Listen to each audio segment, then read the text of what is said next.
Today we are going to learn more about work planes and the basis of placement of our families in the 3D view, in the 3D place, in Revit models. As you know, if we place our families somewhere in some floor plans, the rules are pretty simple. I just pick my family and I go, for example, to component and I choose this table with ways that we have just learned to create in our previous mini course. And everything is pretty much simple. We have the level on which we are placing it and we have the elevation from that level. So if I place it, for example, on this ground floor, I just place it and then I can just decide whether I want it to be on the plane 0 of this level, or if I just want to raise it, I can, for example, raise it for some distance and we can see that it just goes up depending on the distance that I have chosen.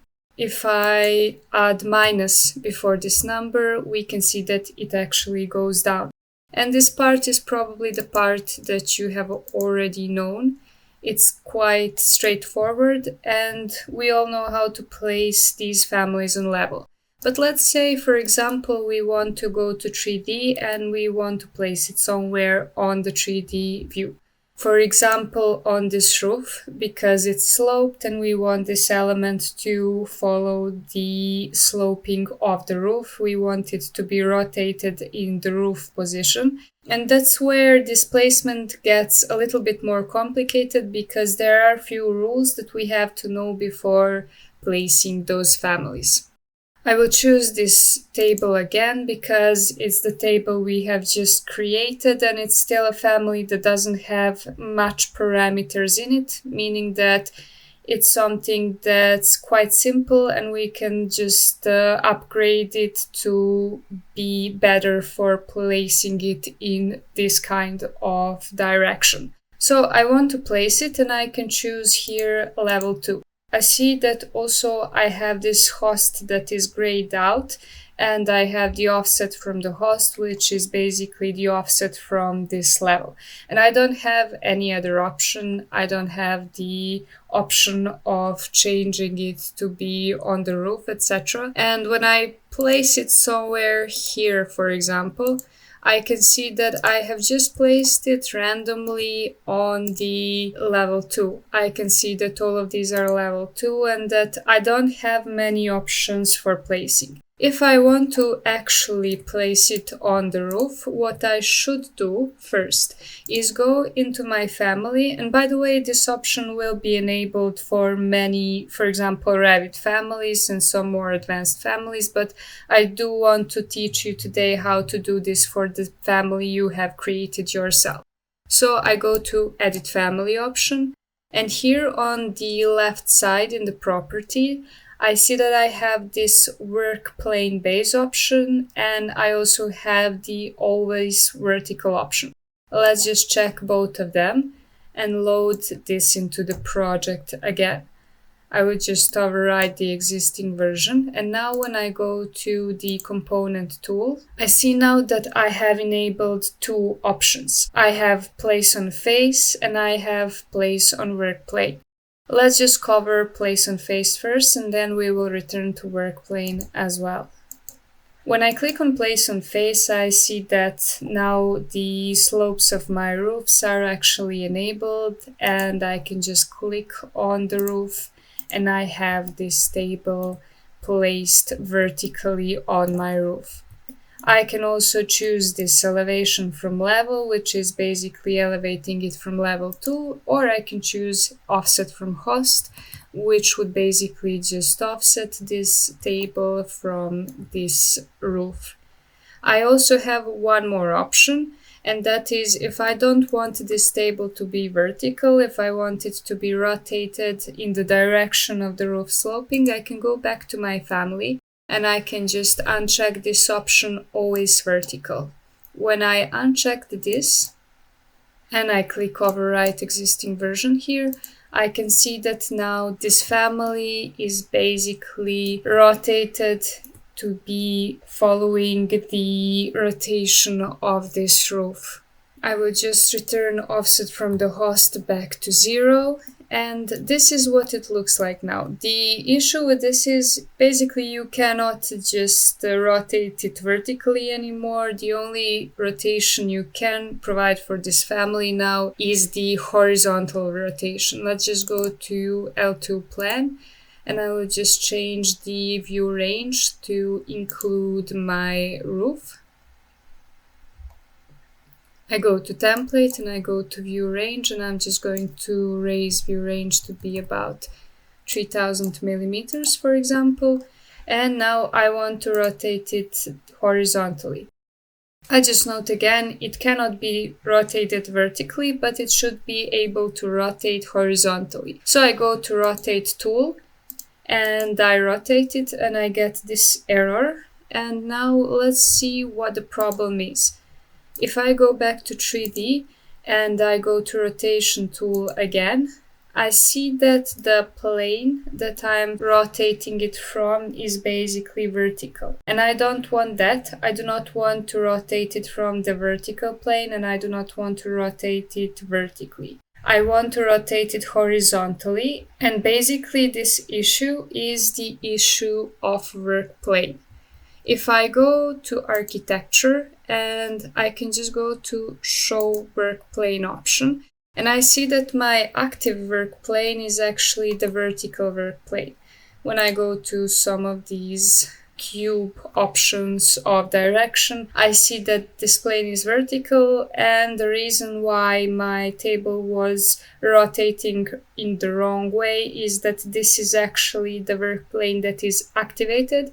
And I need to activate the work plane that is actually parallel to this table in order to rotate it horizontally. So I go to architecture again. I'm just going to turn off this work plane.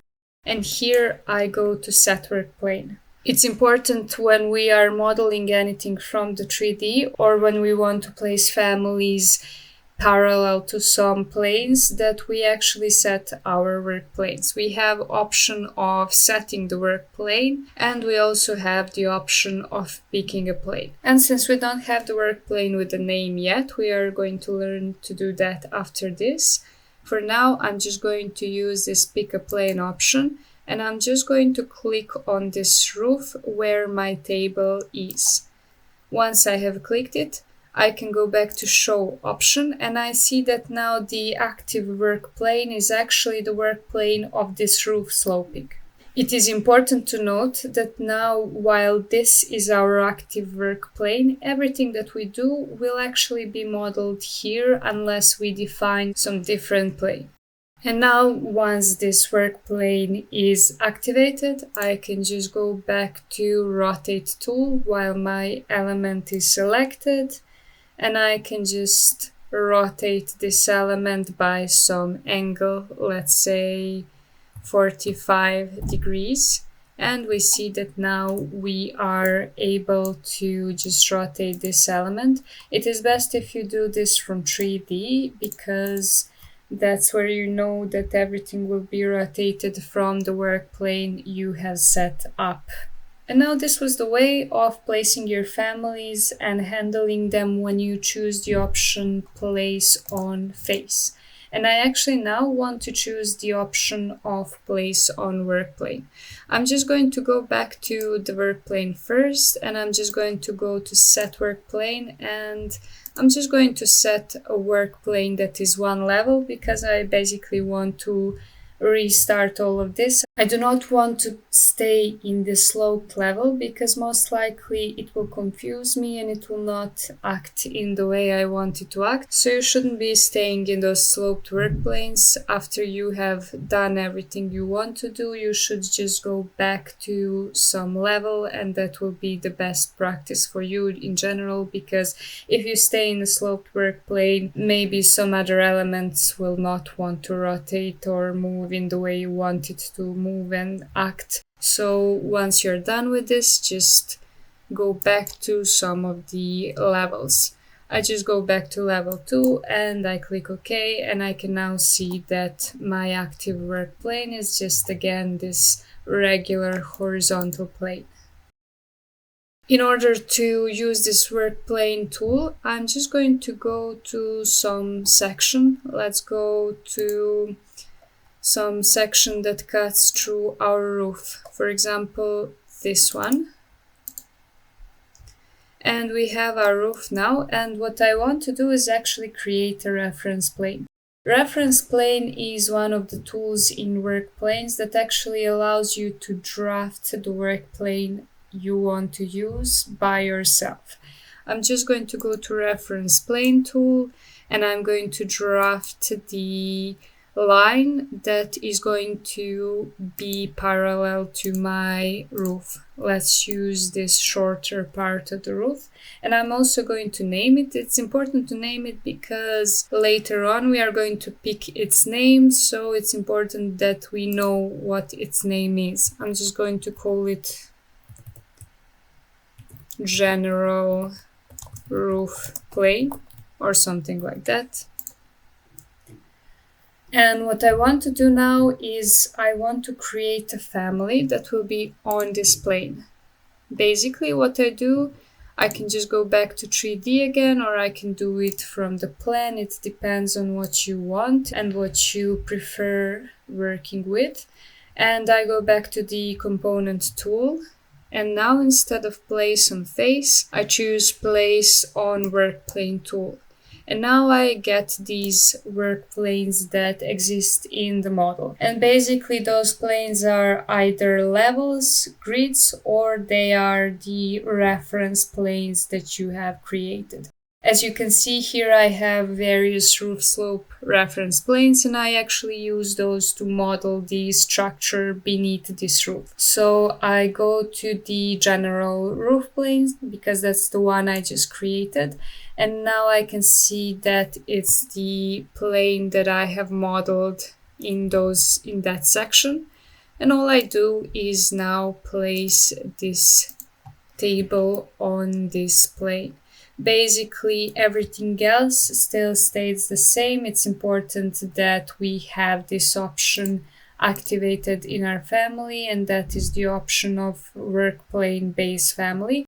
Unless we activate this, none of these options are going to work. It's just going to be freestanding generic model. Now, as you can see, this table can be rotated. It can be changed in various ways. We can change the offset from host. We can change the position and everything else. And this is basically how we place the general families on these work planes and these faces. What's also handy with this option is that you can actually now rotate this element also vertically. By this element, I mean the reference plane, because now when I created this family that was on the face, as you can see, once we raise the element which the face belongs to, let's say we just raise this element to some different elevation, we can see that the table will follow it. And all of these elements, for example, these rafters that are attached to it by the face, they will all change depending on the entire roof. Unlike this other table, which was just connected to the work plane, and that one didn't change. That one stayed the same because the work plane stayed in place. So it's important to remember that these families that are attached to some face will always change with the element that they are attached to. For example, if I change the slope of this roof, let's say, for example, 20 degrees, we also see that the rotation of this table has also changed. It will always follow all of the difference in position, the difference in slope, rotation, difference in height. It will always follow this element. The same goes for this table and the reference plane which it belongs to. If I change anything about this reference plane, let's, for example, go back to this section and just raise this reference plane. Let's just select it. and just lift it up. And when I go to 3D, I can see that this plane has lifted up. If I go back to this 3D and I rotate it, let's say like this, we can see that the table also followed this rotation. So basically all of these elements are now very dependable on these work planes and these reference planes, depending on what you use to attach your elements to. If you don't wish to attach your elements to anything, then you just create the generic model, which isn't a host-based, and you just uncheck this option. That way your element will not attach to anything and you will be able to rotate it and change it however you want. Let's just load this into the project again, and now we see that we have lost the association to this work plane. And once we go to the section, we can see that now we can just freely move this family and its offset from the host will change. We will also be able to rotate it horizontally easily. And in order to be able to do that, we also have to change the work plane to not be this sloped one, but we choose the level work plane and click OK. And now we will be able to do horizontal rotation of this family. We just go to rotate tool and we click on the place to place the rotation center to this family. And we just rotate it and we see that it rotates without problem. Of course, you cannot change it vertically. It's just not possible to change the family vertically. If I go to this rotate tool and I click on place and I click somewhere on family, if I try to do it vertically, I see that nothing happens, and that's because families cannot be rotated vertically. If you want the vertical rotation, you have to follow that process again, where you just go to the family and you just check the work plane based option and then just attach it to either a face or work plane, depending on what suits you better. But you cannot just freestyle rotate it vertically. You can only do the horizontal rotation. And as you have probably noticed, the horizontal rotation is always a possible option, whatever is used to host your family. Another option you can use is actually creating the host-based family. When you go to File, New Family, for generic model, for example, we can see that we have the regular generic model, and we use that regular generic model to create this table with vase. And that basically means just a freestanding generic model family, which is not attached to anything by default. It's just freestanding independent geometry. But if we want to, for example, create, let's say, a chimney, we want to actually attach it to the roof. We use those host-based families when we have the elements that we know that will only go to one type of element. For example, chimney will go in this case only to the roof, so we can just attach it to the roof and we can always just be placing it on the roof. The same goes for example, floor drain or some wall elements or some ceiling lights, etc., which go to the ceiling. Basically, when we are certain that this family will be only attaching to one kind of the element, then we use the host-based family. And when we see the generic model, we see that we have a lot of different types of generic model, and what we need here is the generic model, which is roof-based. Basically, when we are creating the host families, we have usually this one element that represents the elements that we will be attaching these families to. Basically, this is our roof, and if we were creating the ceiling base, for example, this would be our ceiling. You use this element for the reference to understand what will go to your roof. And this is going to be quite simple. I'm just going to create reference planes, just regular reference planes, and I'm just going to lock it to some dimension.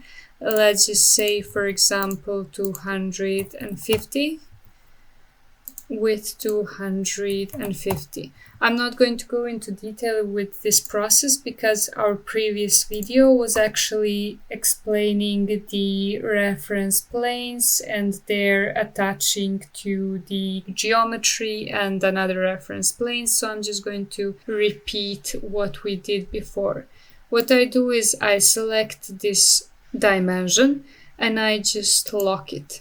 I do the same for this dimension and I lock it because I do want these planes to always be these dimensions.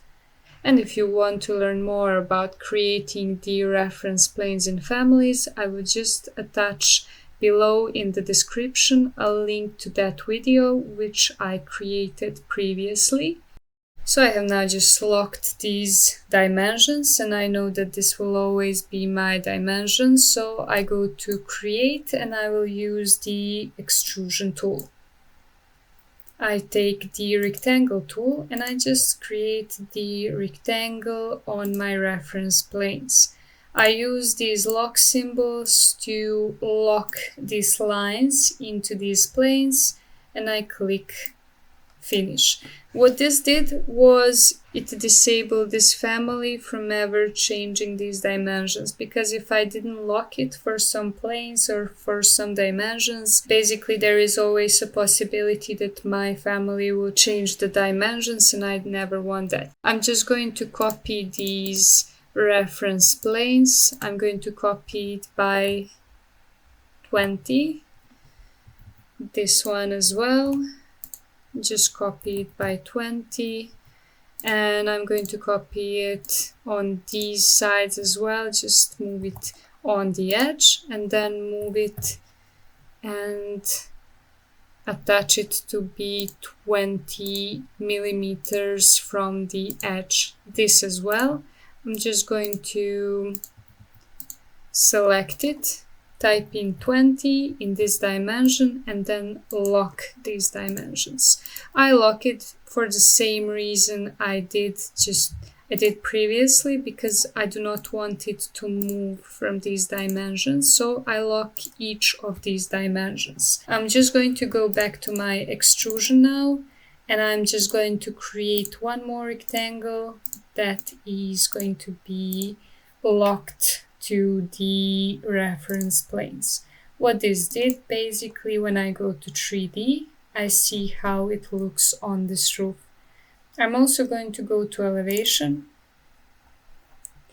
and I'm also going to add the dimension for the height. I'm just adding some random dimensions here just so it looks nice. I'm just going to lock this again and I'm just going to take this geometry and I'm going to basically attach it to this locked reference plane, so I know that it's always going to be 500 in the height. I go back to upper roof level and I'm also going to add one void form element. I add void form because I want this chimney to always cut my roof.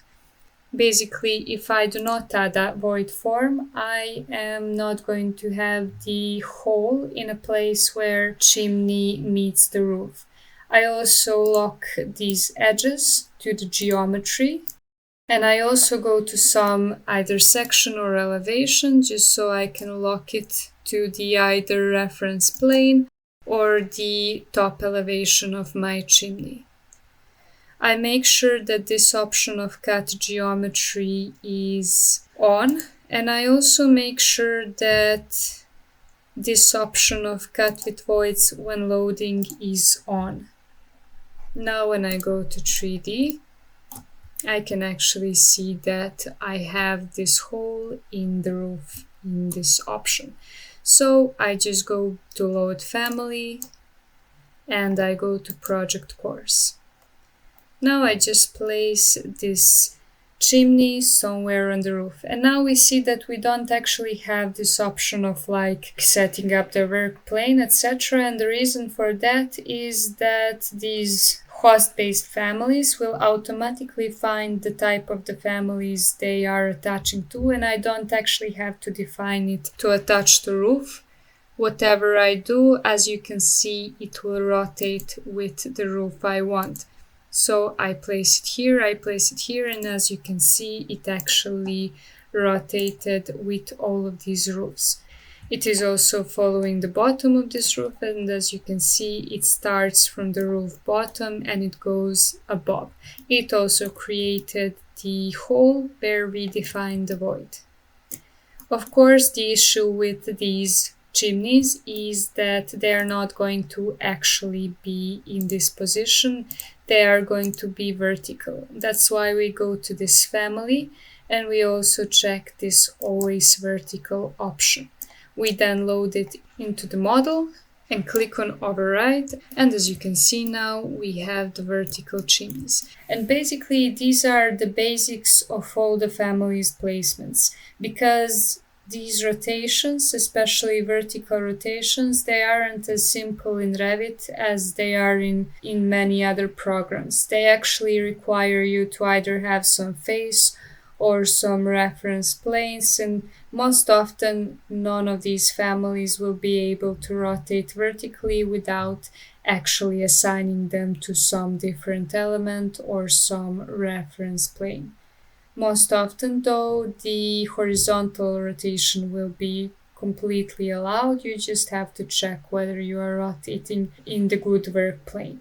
This now seems a little bit complicated, but after some exercise it actually should become a lot easier, and you will actually get into habit of actually creating those reference planes and setting those work planes. But for now, these are some basic rules that you should follow when rotating and when placing the families.